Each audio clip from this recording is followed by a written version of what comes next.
हाँ भैया, कहाँ तक पहुंच गए थे यार? पीरियोडिसिटी पढ़ रहे थे ना हम लोग। बोलते ही नहीं है यार सही में।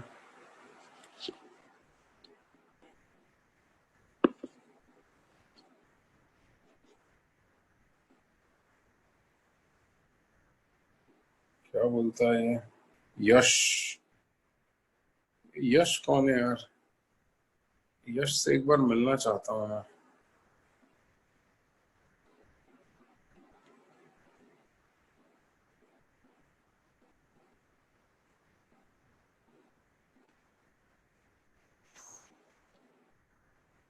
तो भैया तू क्यों इतना चैट लिख करके भेजता है?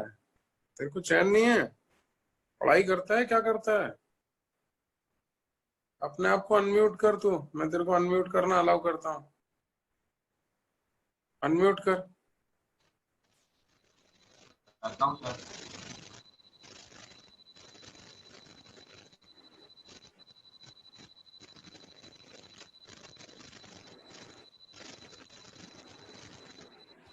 हो गया? अनम्यूट हो गया?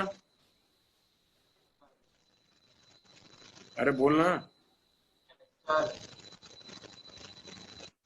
क्या दिक्कत है? क्यों इतनी चैट लिख करके भेजता है बात बात में? पढ़ाई में ध्यान नहीं है क्या? सॉरी सर, अब नहीं भेजूंगा। हाँ? सॉरी सर, अब नहीं भेजूंगा। पीरियोडिसिटी के बारे में बता थोड़ा सा। पीरियोडिसिटी में कब कब चेंज नहीं आता और कब कब चेंज आ जाता है किसी भी फंक्शन की पीरियोडिसिटी में?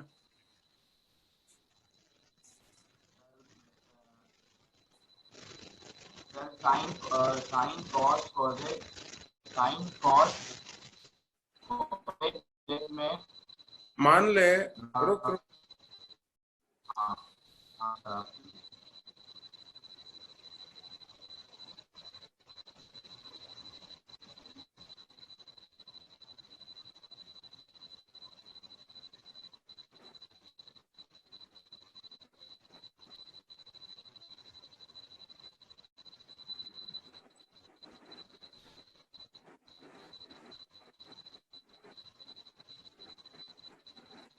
हाँ भैया।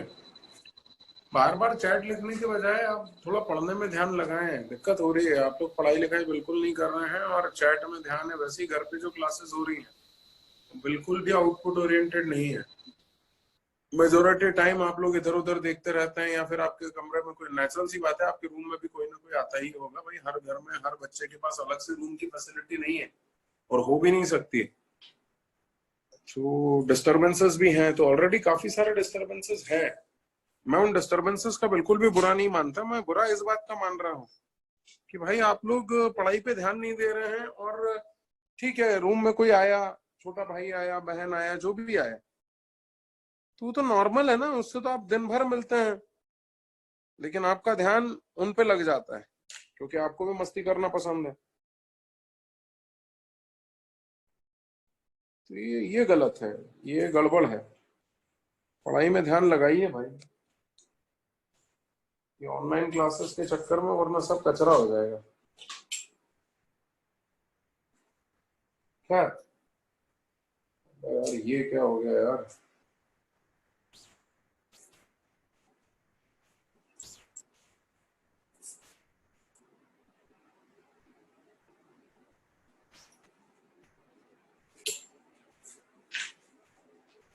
चलिए।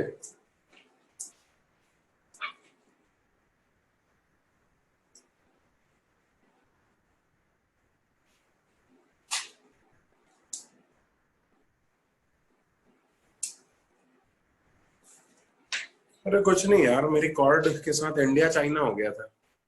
आपस में गुत्थम गुत्था हो गई थी पूरी कॉर्ड। चलो। हाँ, कहाँ तक पहुंच गए थे?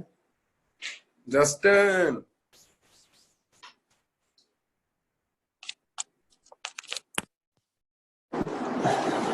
अरे वाह, क्या पुलैया! क्या चाय के साथ? चाय या कॉफी? अरे तू इशारा करके बता दे। एक तो इंटरनेट कनेक्टिविटी का इतना बुरा हाल है हमारे भारतवर्ष में कि बेचारा बच्चा कुछ बोलने के लिए जाता है और उसके बाद स्टिल हो जाता है। अच्छा, काढ़ा पी रहा है? Oh my God! छोटी सी उम्र में इतना खतरनाक काढ़ा। तो ये काढ़ा वगैरह सब मम्मी जान करके क्लास के टाइम पे ही देती हैं? थोड़ा बोलना मम्मी को कि ये काढ़ा वगैरह सब क्लास से पहले पिला दिया करें, ठीक है? चलें, पीरियोडिसिटी डिस्कस कर रहे थे और पीरियोडिसिटी में अपना डिस्कशन ये हुआ था। नहीं आयज भाई बिल्कुल मना मत करो, आप पियो, लेकिन मेरा सिर्फ इतना रिक्वेस्ट है आप सभी लोगों से कि क्लास के टाइम हम कोशिश करें कि डिस्टरबेंस मिनिमम से मिनिमम हो और या फिर ना हो, बस इतनी सी कोशिश है। आपके रूम में कोई आता है, मुझे उससे बिल्कुल कोई आपत्ति नहीं है, आप आने दीजिए, कोई फर्क नहीं पड़ता मुझे। मगर आप जब उनको देखने लगते हैं, पीछे पलट के बातें करने लगते हैं या उनसे बातें करने लगते हैं, तो उसमें थोड़ी सी दिक्कत होती है, बस और कोई दिक्कत नहीं है। चलिए क्या पीरियोडिसिटी, पीरियोडिसिटी के बारे में डिस्कस कर रहे थे। अरे भैया पीरियोडिसिटी में आज तो मैं आनंद दिलाता हूँ, देखना। आज सबसे पहले तो मैं ये साबित कर देता हूँ। अरे कोमल भाई क्या कर रहे हो यार? कोमल भाई अभी मैंने पढ़ाना शुरू नहीं किया और तुम नकल करने लगे यार। तो अच्छा एक बात तुम लोगों को मुझे मानना पड़ेगी, तुम लोगों को यदि मैं तुमसे कहूं कि मुझे 10 में से कुछ पॉइंट्स दो तुम्हारे ऊपर ऑनलाइन में नजर रखने में, तो तुम लोग कितने पॉइंट्स दोगे? ऑनलाइन भी मैं तुम लोगों के ऊपर नजर रख रहा हूँ। 10 में से एक ने 8 दिए हैं, राम राम राम राम, बेइज्जती कर दी। हाँ मतलब 10 में से 10 तो डिजर्व करता हूँ यार मैं। चलो खैर, हाँ सुनना सुनना।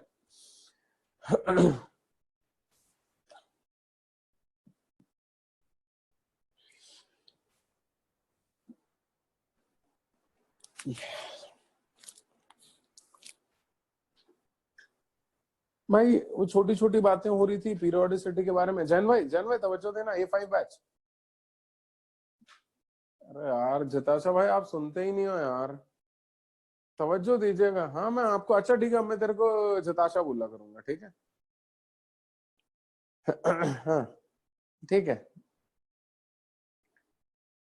तो पीरियोडिसिटी के बारे में डिस्कशन हो रहा था और पीरियोडिसिटी के बारे में ये बातचीत चल रही थी कि साहब फंक्शन पीरियोडिक कब कब होता है।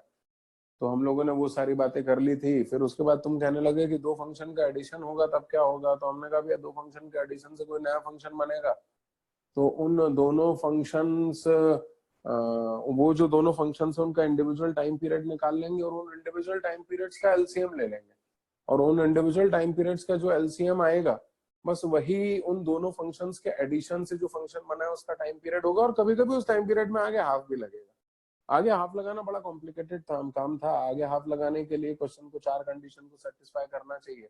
आगे हाफ लगाने के लिए सबसे पहले तो function as a whole even होना चाहिए। फिर दूसरा, जो दोनों f1x और f2x है वो पेयर वाइज कॉम्प्लीमेंट्री होना चाहिए। फिर तीसरा, उन दोनों के कोएफिशिएंट सेम होना चाहिए, f1x और f2x का कोएफिशिएंट सेम होना चाहिए। और फिर चौथी बात, उनमें x का कोएफिशिएंट भी सेम होना चाहिए। हालांकि मैं तुम्हें बताऊं, मैंने शुरू की 2 कंडीशन जो बोली ना उसमें सारी कंडीशन कवर हो जाती है। मगर क्या है, ये भारत देश है, यहाँ पे जो जनता होती है वो अलग टाइप की होती है। उसको एक एक बात बिल्कुल क्लियरली समझाना पड़ती है, वो इशारों में तो कुछ समझती नहीं। और इसलिए मैंने पूरा क्लियरली समझा दिया कि x का कोएफिशिएंट भी सेम होना चाहिए, f1x और f2x का कोएफिशिएंट भी सेम होना चाहिए। वरना यदि x का कोएफिशिएंट चेंज हो गया, दोनों में अलग अलग हो गया, या f1x और f2x का कोएफिशिएंट अलग अलग हो गया, तो वो आपस में पेयर वाइज कॉम्प्लीमेंट्री कभी जीवन में ना हो पाएंगे। मान लो एक है 2 cos x, अरे यार नायक भाई कहाँ ऊपर देख रहे हो यार, सही में यार। एक तो 12वीं में आए हो, ऊपर से इधर उधर ध्यान लगा हुआ है। भारी आइटम है यार नायक भाई, यार तुम यार क्या करते हो यार? तुम्हारा चाचा तो पढ़ने लिखने वाला था यार, तुम कैसे ऐसे निकल गए इधर उधर ध्यान लगाने वाले? थोड़ा पूछना चाचा से कि कैसे पढ़ाई करते हैं, सर ने बोला है ना? थोड़ा पूछना। और कल की क्लास में मुझे बताना आज पूरा, उनको फोन करके पूछ के कि मैं क्लास में इधर उधर देख रहा था तो सर ने मुझे बोला कि यार चाचा तो पढ़ने लिखने वाले थे, तू कैसे? भाई तेरा चाचा तो मुझसे ज्यादा पढ़ने लिखने वाला था। बाप रे, मैं तो बहुत ही मतलब डफर था, बहुत ही बैक बेंचर था। तो वो तो कंप्यूटर्स में था, मैं मैकेनिकल वाला था। तो मेरा पूछ के बताना थोड़ा, ठीक है? हाँ खैर, और थोड़ा सीखना तू उससे। और छोटे भाई को भी सिखाना कि कैसे पढ़ाई लिखाई करते हैं जीवन में। भैया पढ़ाई लिखाई सब कुछ है। मैं एक काम करता हूँ, मैं अभी कुछ दिनों में तन्मय शर्मा को बुलवाता हूँ तुम लोगों से मिलने के लिए। और वो तुम्हें सबसे अच्छा गाइड करेगा। अभी वो आईएएस बन गया है और यही एमपी कैडर का आईएएस है वो, तो उससे मिलवाता हूँ तुम लोगों को। और इनफैक्ट एक दो और दूसरे सीनियर लोगों से मिलवाता हूँ, तो वो शायद तुम्हें गाइड कर पाए कि पढ़ाई लिखाई करने से क्या होता है। बल्कि एक काम करते हैं, let us do one thing, हम एक सीरीज चालू करते हैं जिसमें मैं अगले 2 महीने के दौरान तुम्हें 2-3 बड़े अधिकारियों से मिलवाता हूँ। उनमें से कुछ हमारे स्टूडेंट होंगे और कुछ दूसरे स्टूडेंट होंगे, पॉइंट नंबर 1। पॉइंट नंबर 2, कुछ बड़े सीनियर ऑफिशियल्स जो कि प्राइवेट ऑर्गेनाइजेशंस में हैं, उनसे भी मिलवाता हूं जो अपने आके ही पढ़े हुए हैं। क्या बोलते हो? और आईआईटी में पहुंच करके वो फॉरेन गए हुए। ठीक है, ऐसा करता हूं मैं। चले, ज्यादा नहीं, 15-15 मिनट की बातचीत करेंगे भाई। कभी किसी अधिकारी को बुला लिया, कोई गवर्नमेंट ऑफिसर को, अरे वाह नागर तेरा छोटा भाई इशारा कर रहा है, गुड। अरे भाग्य मेरी आवाज सुन करके मतलब अभी तक तुम लोग ही मेरी आवाज से डरते थे, अब छोटे भाई बहन भी डरने लगे। क्या यार, सही में क्या इंप्रेशन कर दिया तुम लोगों ने मेरा। हाँ भैया, भैया ऐसे ही यदि मैं डराता रहूंगा तुम्हारे छोटे भाई बहनों को, तो आगे तो मुझसे कोई पढ़ने ही नहीं आएगा यार। सोचो आज से 10 साल बाद क्या होगा। ये तुम्हारे छोटे भाई बहन जब बड़े होंगे तो बोले नहीं भैया उनके यहाँ तो नहीं जाना पढ़ने के लिए, वो तो बहुत खतरनाक है। बड़ी बेइज्जती कर रहे हो यार तुम लोग, यार ये गलत है यार। हाँ भैया सुनना तो साहब, 2 फंक्शन यदि एडिशन में है तो आगे हाफ लगने का झंझट होगा, लेकिन यदि 2 फंक्शन सब्ट्रैक्शन में है तब क्या होगा? तो फिर मैंने बोला था कि साहब यदि 2 फंक्शन सब्ट्रैक्शन में है तो वो हो जाएगा f1x माइनस f2x, यानी f1x का कोएफिशिएंट 1 हो गया जबकि f2x का कोएफिशिएंट -1 हो गया। यानी एक का कोएफिशिएंट 1 और एक का कोएफिशिएंट -1, यानी चौथी कंडीशन तो सेटिस्फाई नहीं हुई, तीसरी कंडीशन, और तीसरी कंडीशन सेटिस्फाई नहीं हुई, तो इसका मतलब कभी भी आगे हाफ लगेगा ही नहीं। इसका मतलब कल को तुमसे कोई बोल दे कि f1x माइनस f2x नाम का फंक्शन है और इसका टाइम पीरियड निकालो, तो टेंशन वेंशन मत लेना आगे हाफ लगाने का। अबे इवन ऑड चेक मत करना, सीधे सीधे f1x का टाइम पीरियड निकालना, f2x का टाइम पीरियड निकालना, f1x और f2x के टाइम पीरियड का एलसीएम ले लेना। बस एलसीएम लेने पर जो टाइम पीरियड आएगा वही f1x माइनस f2x का टाइम पीरियड होगा। वो तो बीच में प्लस आ गया तो दिक्कत होगी। अच्छा, 2 से ज्यादा फंक्शन हुआ तब क्या होगा भैया? ओ भैया 1 मिनट अधेरा भाई, अभी तक सिर्फ 2 फंक्शंस के बारे में बात हो रही थी पिछले क्लास में, और पिछले क्लास में 2 फंक्शंस एडिशन में थे तब बात हुई थी। फिर उसके बाद जाते जाते 2 फंक्शन सब्ट्रैक्शन में होंगे तो क्या हो गया, वो बात होगी। आज की बात थोड़ी सी अलग से शुरुआत कर रहा हूँ, जरा सुनना।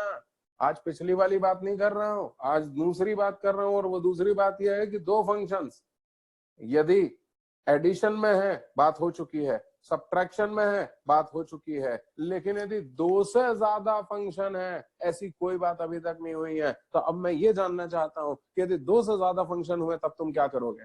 ओए अभी एडिशन की बात कर लेते हैं, थोड़ी देर में सब्ट्रैक्शन की बात कर लेंगे, और फिर एडिशन और सब्ट्रैक्शन दोनों होंगे तो उसकी बात भी कर लेंगे। चलो बताओ, यदि 2 से ज्यादा फंक्शन होंगे तो क्या करेंगे? तो 1 मिनट भैया, मान लो 2 से ज्यादा फंक्शन है तो 3 है या 4 है या 6 है। यार अंशित भाई क्या हाथ ऐसे ऐसे कर रहे हो यार, बार बार इशारा कर रहे हो, थोड़ा बोलने दो यार अंशित भाई, गलत है यार ये। हाँ, तो 2 या 2 से ज्यादा फंक्शन है, और 2 या 2 से ज्यादा फंक्शन है, बल्कि 1 मिनट मेरी लैंग्वेज गलत हो गई वो अंशित से बात करते करते। मैं कह गया 2 या 2 से ज्यादा फंक्शन है, नहीं 2 या 2 से ज्यादा फंक्शन नहीं है, 2 से ज्यादा फंक्शन है। तो 2 से ज्यादा फंक्शन होंगे तब क्या होगा? तब भी ये तो होता है कि 2 से ज्यादा फंक्शन मान लो 3 या 4 है, चलो 3 ले लेते हैं, f1x plus f2x plus f3x, चलो लेते हैं। ये देखना भैया,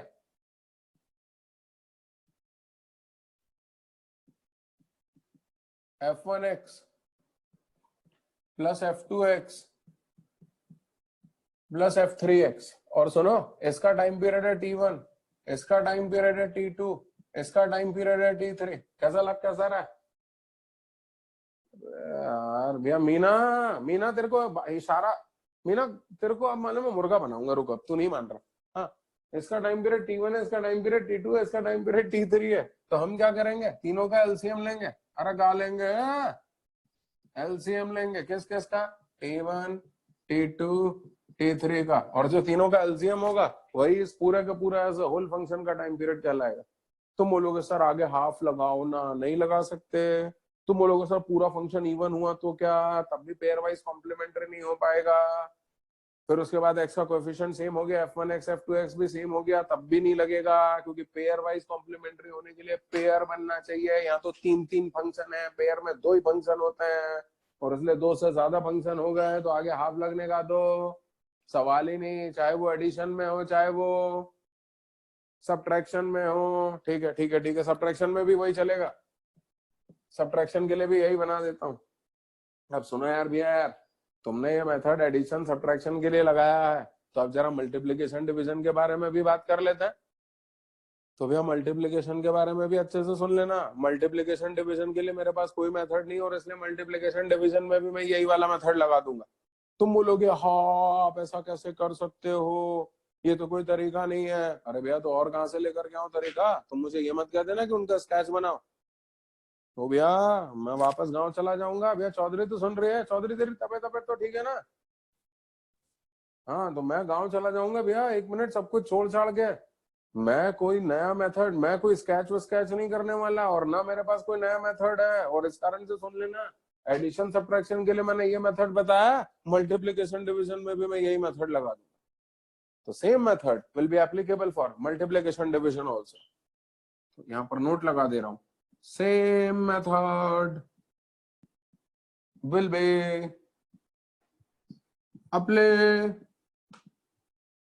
applicable for multiplication or division also। तो सेम मेथड हम मल्टीप्लिकेशन डिवीजन के लिए भी लगा देंगे, और इस तरह से ये बात यहीं समाप्त हो गई। अब मैं पहले तो ये साबित करता हूं कि मैंने जो पढ़ाया है वो बिल्कुल सही है। लेकिन एक मिनट, मैं ये कैसे साबित कर सकता हूँ कि मैंने जो पढ़ाया वो बिल्कुल सही है, क्योंकि ये तो मैं साबित कर चुका हूँ। अरे भैया पंजो, ये तो मैं साबित कर चुका हूँ, याद कर। पिछली क्लास में एक क्वेश्चन 2 मेथड से किया था, बल्कि 2 क्वेश्चन 2 मेथड से किए थे। साइन की पावर 4x। अरे देख लिया तनिषा भाई, देख लिया। तनिषा भाई तुरंत इशारा करते हैं, मानना पड़ेगा। हाँ तो भैया सुनना, साइन की पावर 4x प्लस कॉस की पावर 4x वाला क्वेश्चन 2 मेथड से किया था, और दोनों मेथड से करने पर आंसर सेम आया था। एक पूरा मेथड था और एक मेरा ये जो टाइम पीरियड का एलसीएम लेने वाला मेथड था। दोनों से आंसर सेम निकल करके आया था। एक चीज तो तय हो गई कि मेरा एलसीएम वाला मेथड बिल्कुल सही है, मैंने साबित कर दिया। और आज क्या साबित कर दिया? आज तो मैंने बोला है, साबित तो मैंने कल ही कर दिया था। अरे भैया ये मैं दोस्त हूँ, ये मैं बोल आज रहा हूँ, लेकिन साबित तो मैं पिछले कई सालों से कर रहा हूँ। वैदिक भाई क्या बोलते हो? अरे बोल, हाँ बोल रहे हैं वैदिक भाई, हाँ बोल रहे हैं यार, आपने दिल तोड़ दिया यार। ठीक है भैया, वैदिक भाई बोल रहे हैं कि मैं दोस्त हूँ, ये मैं साबित पहले ही कर चुका हूँ, बोल आज रहा हूँ। जबकि मैं उम्मीद कर रहा था कि ये कहेंगे कि नहीं सर, आज आप आज भी गलत बोल रहे हो, आप दोस्त नहीं हो। लेकिन खैर ठीक है, अब जो होना था वो हो गया। हाँ भैया फिर से सुनना भैया। तो साहब ये एलसीएम वाला मेथड जो है ये बिल्कुल सही है, ये मैं साबित तो पिछली क्लास में कर ही चुका हूँ। तभी ना मैंने एक क्वेश्चन को इस मेथड से भी किया और पूरे मेथड से भी किया, और दोनों से आंसर सेम आए। और दोनों से आंसर सेम आया, इसका मतलब साबित हो गया कि मेरा ये मेथड से सही है, और वो दूसरा मेथड तो सही होगा, नेचुरल सी बात है, क्योंकि वो तो पूरा मेथड है, उसमें तो गलत होने का सवाल ही नहीं है। लेकिन मेरा ये मेथड एलसीएम वाला भी सही हो गया, ये बड़ी बात है। मैंने ये साबित कर दिया कि मेरा ये एलसीएम वाला मेथड बिल्कुल सही है, क्योंकि मैंने उस एलसीएम वाले मेथड के साथ साथ एक और मेथड से क्वेश्चन को सॉल्व करके देखा, और दोनों से सॉल्व करने पर आंसर सेम आ रहा था। लेकिन दोस्तों यदि ये साबित किया कि मेरा मेथड सही है तो क्या साबित किया? अरे मजा तो तब है माशाल्लाह जब मैं ये साबित कर दूं कि मेरा मेथड गलत है। हाँ पंजू क्या बोलती है? ठीक है पंजू भाई तेरी तबीयत तो ठीक है? अब लगातार कुछ दिनों से तू क्लासेस अटेंड कर रही है, क्या हो गया तुझे? अच्छा अभी तबीयत ठीक है इसलिए अटेंड कर रही है, ओके। हाँ सुनना भैया, तो अब मैं जरा साबित कर दूं कि भैया मेरा मेथड जो है वो गलत है। तुम्हारा क्या विचार है? बोल ही नहीं रहे। अरे साबित करूं या ना करूं? कर दूं? ठीक है कर रहा हूं भैया। तो भैया दिल थाम के बैठना, क्योंकि अब आपके सामने आ रहा है वो फैक्ट जिससे कि क्लियर हो जाएगा कि मैंने आपको सब गलत सलत पढ़ाया। मेरा फंक्शन है sine square x plus cos square x. अब यदि तुम इसमें मेरा मेथड लगाओगे तो देखना क्या निकल करके आएगा।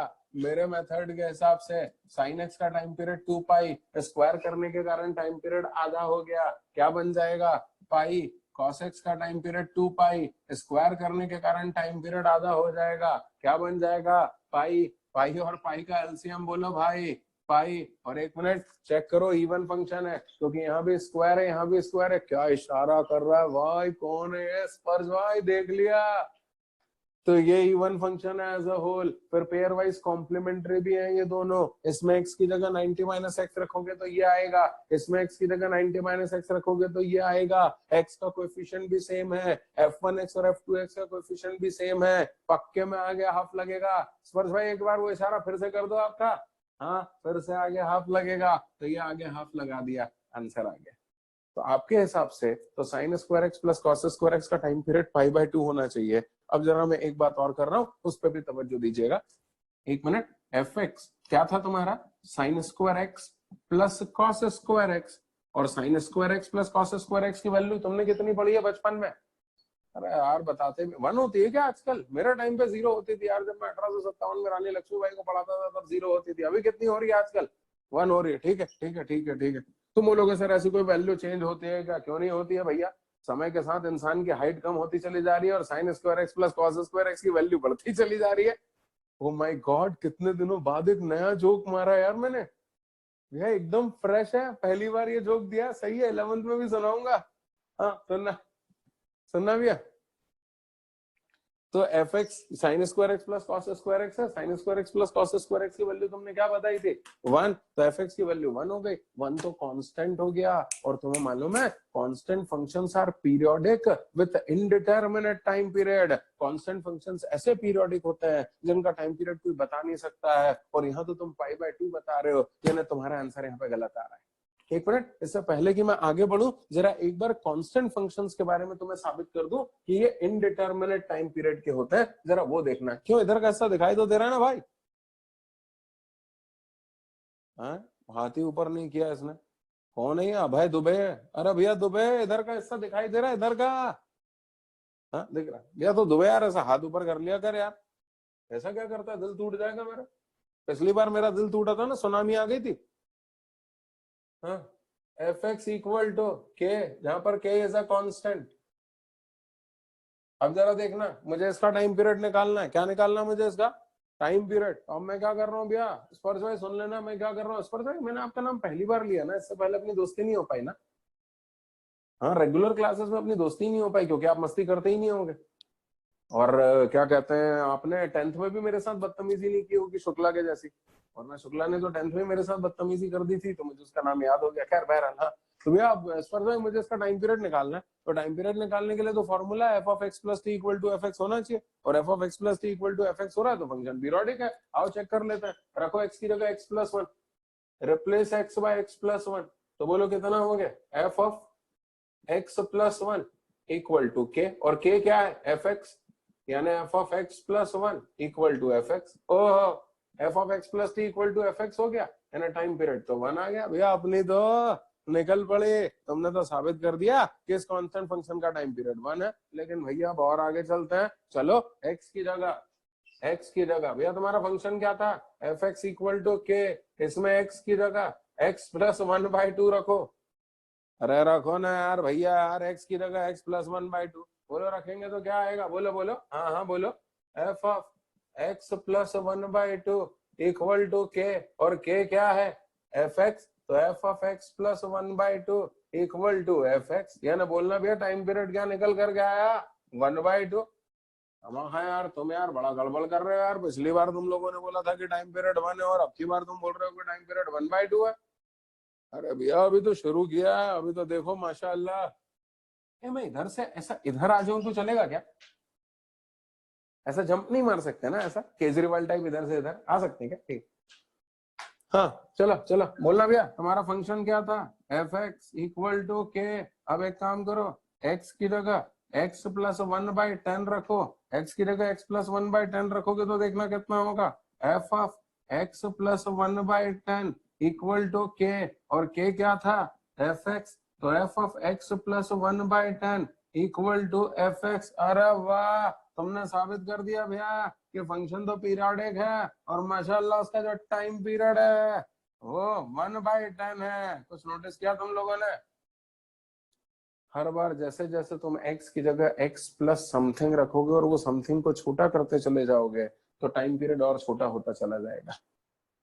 कभी 1 होगा, फिर 1/2 होगा। अब यदि 1 और 1/2 में तुम मुझसे बोलोगे तो मैं 1/2 को टाइम पीरियड मानूंगा। फिर तुमने 1/10 लेके आए, अब 1, 1/2 और 1/10 में तुम बोलोगे तो मैं टाइम पीरियड 1/10 को मानूंगा, क्योंकि सबसे छोटा तो 1/10 है। फिर इसी तरह से यदि तुम यहाँ पर x की जगह x प्लस 1/100 रखोगे तो मैं टाइम पीरियड को 1/100 मानूंगा, क्योंकि 1, 1/2, 1/10 और 1/100 में सबसे छोटी वैल्यू 1/100 है और मैं सबसे छोटी वैल्यू को ही टाइम पीरियड मानता हूँ, क्योंकि मैं फंडामेंटल टाइम पीरियड निकालता हूँ।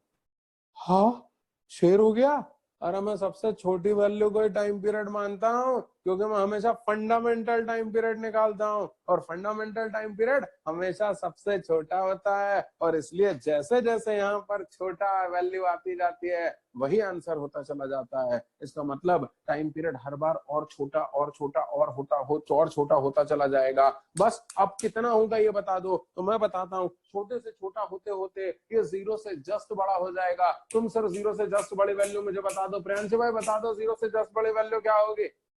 पूरी क्लास में कोई बता दो 0 से जस्ट बड़ी वैल्यू। अंकित सिंह तोमर, 0 से जस्ट बड़ी वैल्यू। तोमर बोलना चाहता है क्या? तोमर बोलना चाहता है? हाँ, तोमर बोलना चाहता है। तोमर की आवाज। कंप्यूटर जी, एक तो अंकित सिंह तोमर हिंदी में लिखा हुआ, अब हिंदी में कन्वर्ट करना मेरे को कैसे? अरे बाप रे, ये तो मालूम नहीं क्या क्या आ गया इसमें। ये भगवान, ये तो मालूम नहीं क्या क्या आ गया यार। हिंदी कैसे आते हैं? हिंदी कोई तो तरीका होगा भगवान। ले, चला गया। अब वो तो टाइपराइटर ही चला गया। माफ करना भाई अंकित भाई, मैं आपको नहीं ला पाया। वो मैं क्या है, मैं उतना वो नहीं हूँ यार। अच्छा, दूसरे तरीके से करता हूँ। S41334 उससे करता हूँ। रुको, 1334। अरे मिल गए। Spotlight and unmute. हाँ, अपने आप को अनम्यूट कर अंकित भाई। Yes sir. किया? हाँ, अब कहना चाहते थे 0.1। अरे 0.1 कैसे कह सकते हो आप? 0.1 बोलोगे तो मैं कह दूंगा 0.01। मैंने आपसे ज्यादा छोटा वैल्यू बोल दिया है और इसलिए आपको वो मानना पड़ेगा। चलो अगला ट्राई मारो।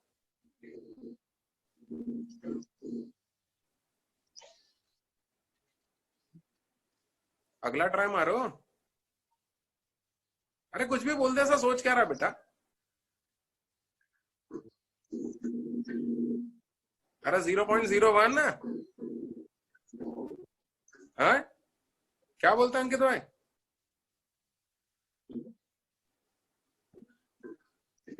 भैया अंकित भाई नहीं बोल पाए। कोई और है जो बोलने में इंटरेस्टेड है? कोई और? अरे यार हाथ ऊपर करो कोई यदि बोलने में इंटरेस्टेड हो तो। है कुछ लोग हैं, हाथ ऊपर हुआ है। कुशाग्र, गुप्ता, आर्यन, व्यास। व्यास जी को करते हैं, चलो व्यास जी से बात हो जाए। व्यास जी, एक सेकंड यार, बस मैं कुछ बताना चाहता हूँ इस बहाने। हाँ भैया व्यास जी बोले, अपने आप को अनम्यूट करके यस सर। बोलिए। 0.1 0.001 0.001 0.001 बोला ना आपने? ओके, 0.00001। 0.00001। ठीक है, तूने 4 बार 0 बोला, मैंने 5 बार 0 लगा के 1 और लगा दिया। यानी समझ, बस चलती रहेगी इन्फिनिटी तक।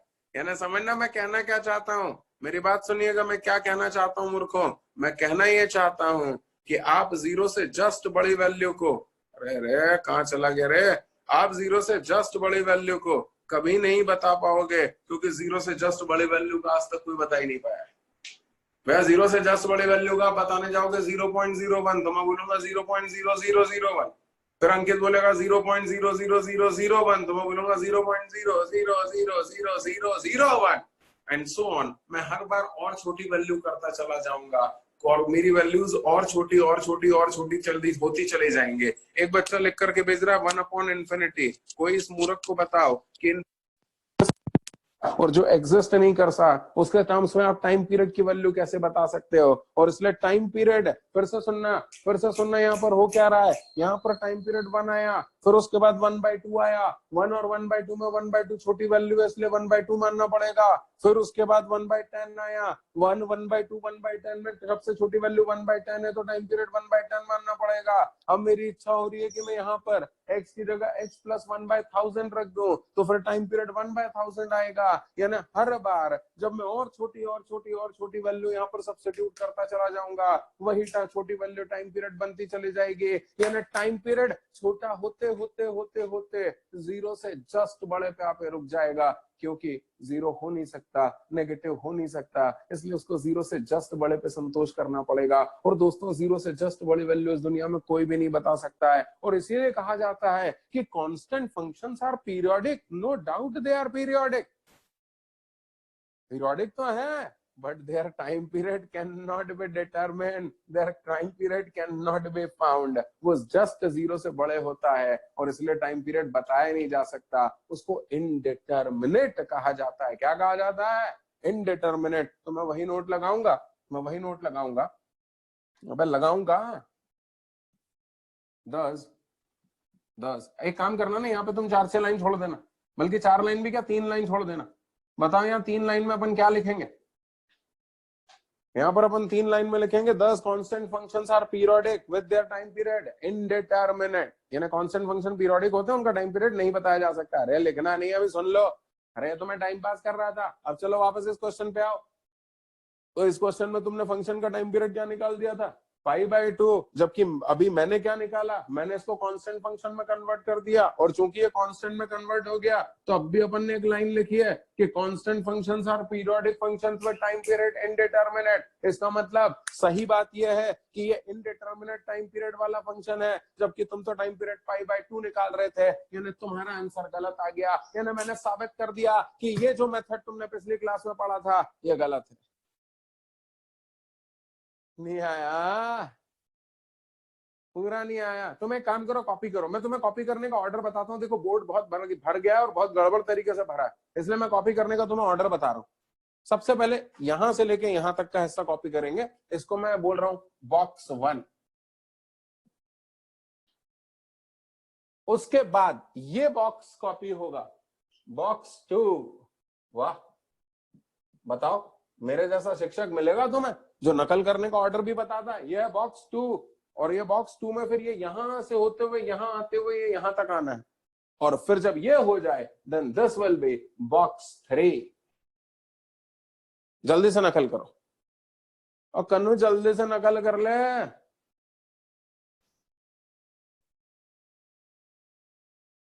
और बॉक्स 2 यहां तक है, ध्यान रखना। ये बॉक्स 2 जो है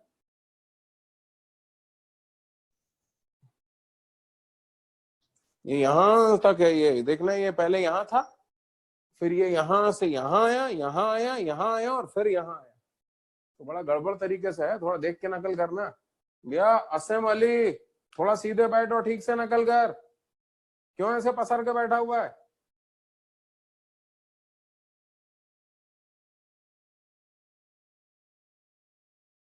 फंक्शन एक लिख रहा, फॉर्मूला लगा के सॉल्व नहीं होगा भैया। डोमेन में वो रिस्ट्रिक्शन था और कहीं रिस्ट्रिक्शन थोड़े ना है, कहीं का कुछ भी लगा देता। सही में संयम, जल्दी लिख ले।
हो गया भैया?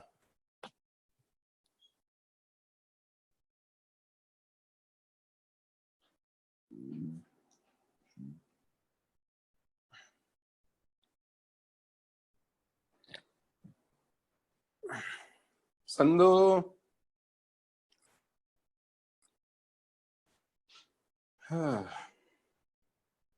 भाई दीक्षित जल्दी करो यार। दीक्षित भैया आज के टेस्ट में नंबर बड़े कम आए। नायर के नंबर आए। नायर ने टॉप किया आज के टेस्ट में। कपूर तुम्हारे भी कम आए नंबर आज तो। अरे आज का जो टेस्ट हुआ था एसआईपी बैच में नंबर आ गए ना। तनिषा तुमने दिया था क्या पेपर एसआईपी बैच वाला? क्यों आई नहीं थी तुम आज?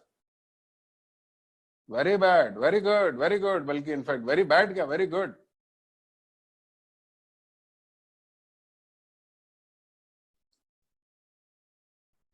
भैया ये बॉक्स 1 था यहां से यहां तक, ये बॉक्स 2 है यहां से यहां तक आए, यहां के बाद यहां, फिर यहां, फिर यहां, और अब ये 3 लाइंस, और जब ये 3 लाइंस छोड़ने के बाद ये बॉक्स 3 यहां तक कॉपी करना, और उसके बाद फिर से कुछ लाइन छूटेंगी वो मैं बताऊंगा।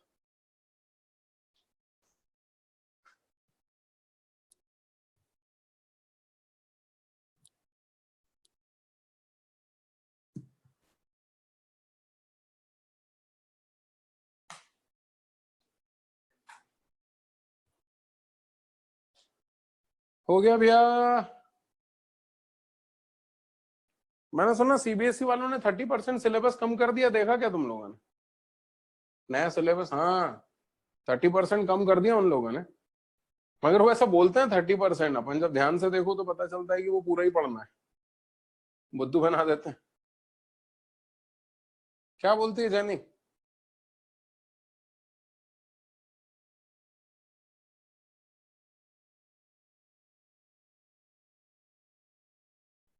हाँ वो बुद्धू ही बनाते हैं, वो ऐसे ही करते हैं। वो पता है ना, उनके हेडिंग सारी रहती है और वो उसमें से एक आधी सब हेडिंग गायब कर देते हैं, तो वो सब हेडिंग गायब हो जाती है। मगर वो आईटी वाला तो वो सब हेडिंग पे क्वेश्चन बना देता है।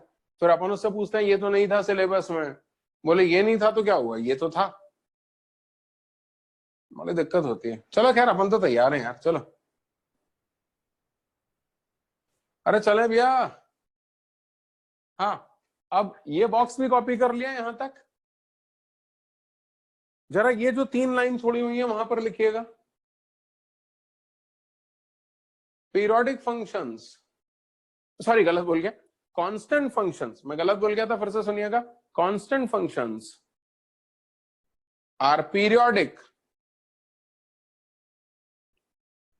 whose time period cannot be found.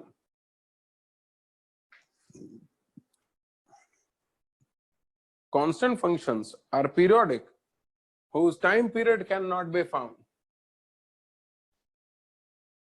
Constant functions are periodic whose time period cannot be found. लिख लिया?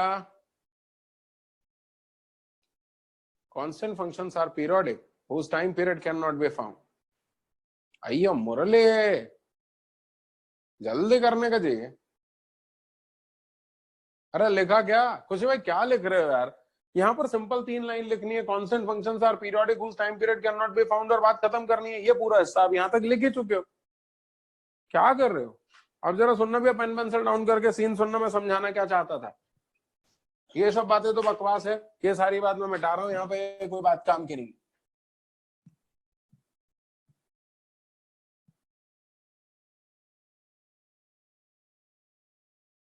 अच्छा ये बात भी मैं मिटा रहा हूँ क्योंकि ये बात भी कंप्लीट हो चुकी है कि constant functions are periodic with indeterminate time period, that is whose time period can not be found.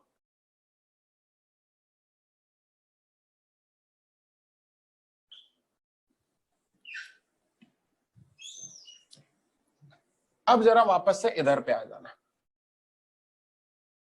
और अब बहुत ध्यान से मेरी बात सुनते जाना। पेन पेंसिल डाउन रहेंगे, नजरें मेरे ऊपर टिकेंगी, क्योंकि पीरियोडिसिटी में यहीं पर दिक्कत आती है। वैसे तो मैं सच बात बताऊं, ये जो मैं पीरियोडिसिटी पढ़ा रहा हूं इससे कोई सारे क्वेश्चन के आंसर नहीं आएंगे, मगर इसके बाद जब हम ग्राफिकल ट्रांसफॉर्मेशन पढ़ेंगे और ग्राफिकल ट्रांसफॉर्मेशन की सहायता से भी कुछ क्वेश्चंस के आंसर निकालना सीखेंगे, सबके नहीं कुछ के, और तब कहीं जाकर के पीरियोडिसिटी कंप्लीट होगी। खैर देखिएगा, पेन पेंसिल डाउन रहेगी। देखिएगा, ये मेरा फंक्शन था sign square x plus cos square x. तुमने इसका टाइम पीरियड तुम्हारे मेथड से निकाला, जो कि मैंने तुम्हें पिछले क्लास में पढ़ाया था। टाइम पीरियड π/2 निकल करके आया था तुम्हारे मेथड की सहायता से। कौन सा तुम्हारा मेथड, इन्हें कौन सा मेथड हो गया जो पिछली क्लास में डिस्कस हुआ था, एलसीएम वाला, उस हिसाब से निकाला, टाइम पीरियड π/2 आया। मैंने अपने मेथड से निकाला, मेरा मेथड इन्हें मेरा बचपन का मेथड। बचपन का मेथड जब मेरे गुरुजी मुझे पढ़ाया करते थे कि sign square x plus cos square x की वैल्यू 0 होती है। खैर अब समय बदल गया है, तो तुम लोगों ने मुझे बताया कि सर अब 0 नहीं होती, अब 1 होती है। समय के साथ इसकी वैल्यू बढ़ती चली जा रही है। ठीक है, आगे आने वाले समय में हो सकता है इसकी वैल्यू 2 भी हो जाए। खैर बहरहाल, तो मैंने वो बचपन के गुरुजी वाला मेथड लगा दिया कि sign square x plus cos square x की वैल्यू तो 1 होती है, तो मैंने यहाँ पर 1 रख दी। और जैसे ही मैंने यहाँ पर 1 रखा तो पता चला बाप रे, तो कांस्टेंट फंक्शन है, and constant functions are periodic whose time period can not be found. तो एक तरफ तो तुम बोल रहे हो कि ये कांस्टेंट फंक्शन है, पीरियोडिक है, जिसका टाइम पीरियड नहीं निकाला जा सकता, और एक तरफ तो टाइम पीरियड निकाल के हाथ में दे रहे हो, तो इसका मतलब कुछ ना कुछ गड़बड़ी हो रही है। अरे वैदिक भाई इधर देख लेते, मैं इधर ही हूं, तो इसका मतलब कुछ ना कुछ गड़बड़ हो रही है। एक चीज तो तय है कि ये मेथड तो गलत हो नहीं सकता, क्योंकि sign square x plus cos square x की वैल्यू 1 होती है, पूरी दुनिया को पता है। तो इसका मतलब ये तो तय है कि ये कांस्टेंट फंक्शन है, ये तो बिल्कुल सच है। और कांस्टेंट फंक्शन पीरियोडिक होते हैं जिनका टाइम पीरियड हम बता नहीं सकते, ये बात अब भी हमने साबित की है। तो उस आधार पे तो हम ये कह सकते हैं कि इन दोनों में जो सच है वो तो ये कि constant functions are periodic with indeterminate time period, यानी कि इसका time period can not be found होना चाहिए, यानी इसका आंसर होना चाहिए था periodic but time period can not be found. इसका आंसर क्या होना चाहिए था? यानी इसका मतलब ये हुआ कि तुम्हारा वो जो एलसीएम वाला मेथड है वो कभी कभी गलत आंसर भी लेकर के आता है। और आओ उस डिटेल में चलते हैं कि ऐसी की तैसी उसने गलत आंसर दिया क्यों। अरे आओ उस डिटेल में चलते हैं कि उसने गलत आंसर दिया क्यों। तो सुन लेना, मेरा वो जो एलसीएम वाला मेथड है, या जिसको मैं तुम्हारा एलसीएम वाला मेथड कह रहा हूँ, वो तुम्हारा एलसीएम वाला मेथड एक जगह मात कहा जाएगा। सुनना मेरी बात फिर से बहुत ध्यान से, बार बार तुम्हारे आजू बाजू में तुम्हारा ध्यान जा रहा है। हमारे वैदिक भाई अभी उस तरफ देखने लगे थे, मालूम नहीं उस तरफ ऐसा कहा था। नजरें मेरे ऊपर टिकाना जरा फिर से। जब भी एडिशन या सब्ट्रैक्शन वाले क्वेश्चन में, तुम रिपीट करो मेरे साथ, कौन से क्वेश्चन में, जब भी एडिशन या सब्ट्रैक्शन वाले क्वेश्चन में तुम ये एलसीएम वाला मेथड लगाओगे, एक जगह आंसर गलत आ सकता है, और वो तब गलत आएगा जब वो एडिशन या सब्ट्रैक्शन का फॉर्मूला लग करके वो क्वेश्चन कांस्टेंट फंक्शन में कन्वर्ट हो जाएगा। यदि क्वेश्चन कांस्टेंट फंक्शन में कन्वर्ट हो रहा होगा, अरे वाह, सैल्यूट कर रहा है क्या, मैंने शेर मार दिया क्या फिर से? यार हो क्या रहा है यार, तुम लोगों से मिलता हूँ और शायरी होने लगती है। जरा फिर से सुनना, ये सुनना, ये मेथड कौन सा, एलसीएम वाला मेथड। एलसीएम वाला मेथड जब भी एडिशन या सब्ट्रैक्शन में लगाया जाएगा, एक स्थिति में वो आंसर गलत देगा, और वो एक स्थिति होगी जब एडिशन या सब्ट्रैक्शन का फॉर्मूला लगने के बाद वो फंक्शन कांस्टेंट फंक्शन में कन्वर्ट हो जाए। यदि वो फंक्शन कांस्टेंट फंक्शन में कन्वर्ट हो रहा होगा तो फिर इस मेथड से आंसर मत निकालना, क्योंकि फिर उसका टाइम पीरियड इनडिटरमिनेट होगा, यानी कैन नॉट बी फाउंड होगा। ये तो बड़ा आसान है भैया। तो फिर आइंदा से ध्यान रखेंगे कि क्वेश्चन में एडिशन या सब्ट्रैक्शन के क्वेश्चन में, मैं गलत बोल गया फिर से बोलता हूँ, एडिशन या सब्ट्रैक्शन के क्वेश्चन में, अरे यार, 2 या 2 से ज्यादा फंक्शन यदि एडिशन या सब्ट्रैक्शन में है और उनमें फॉर्मूला लग लग के वो कांस्टेंट फंक्शन में कन्वर्ट हो रहे हो, तो फिर ये मेथड मत लगाना, फिर यही मेथड बेहतर होगा। क्योंकि यदि कांस्टेंट फंक्शन में कन्वर्ट हो रहा है तो उसका टाइम पीरियड इनडिटरमिनेट है, यानी फिर ये मेथड गलत आंसर दे देगा। और एक बात और बोलना चाहूंगा दोस्तों, अब सिर्फ अपना और तुम्हारा दिल रखने के लिए जरा वो भी सुनना कि इस आंसर को भी तुम गलत नहीं कह सकते। भाई टाइम पीरियड ये भी होगा, लेकिन ये फंडामेंटल टाइम पीरियड नहीं होगा ना, क्योंकि फंडामेंटल टाइम पीरियड तो 0 से